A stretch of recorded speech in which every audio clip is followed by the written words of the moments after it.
السلام علیکم ورحمۃ اللہ۔ حضرت داؤد علیہ السلام کی 99 بیویاں تھیں۔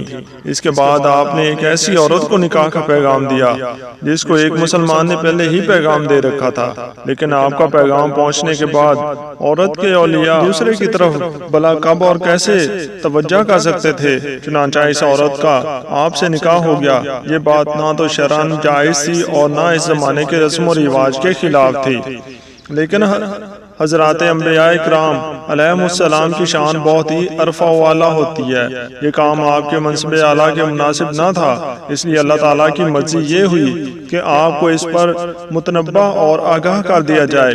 چنانچہ اس کا ذریعہ یہ بنا کر کہ فرشتہ مدعی اور مدعا الیہ بن کر آپ کے دربار میں ایک مقدمہ لے کر آئے اور بجائے دروازے سے داخل ہونے کے دیوار پھلانگ کر مسجد میں آئے۔ آپ ان لوگوں کو دیوار پھلانگتے دیکھ کر کچھ گھبرا گئے تو فرشتوں نے کہا، آپ ڈرے نہیں، ہم دو فریقین ہیں، ایک نے دوسری پر زیادتی کی ہے، لہٰذا آپ ٹھیک ہمارا فیصلہ کر دیجئے اور سیدھی راہ چلائیے۔ ہمارا مقدمہ یہ ہے کہ میرا یہ بھائی ہے، اس کے پاس 99 دمبیاں ہیں اور میرے پاس ایک ہی دمبی ہے۔ اب یہ کہتا ہے کہ تو اپنی ایک دمبی بھی مجھے دے دے اور اس بات کے لیے مجھ پر دباؤ ڈالتا ہے۔ یہ سن کر حضرت داؤد علیہ السلام فوراً یہ فیصلہ فرما دیا کہ بے شک یہ زیادتی ہے کہ وہ تیری دمبی کو اپنی دمبیوں میں ملا لینے کو کہتا ہے، اور اس میں کوئی شبہ نہیں کہ اکثر جانسے والے ایک دوسرے پر زیادتی کرتے رہتے ہیں۔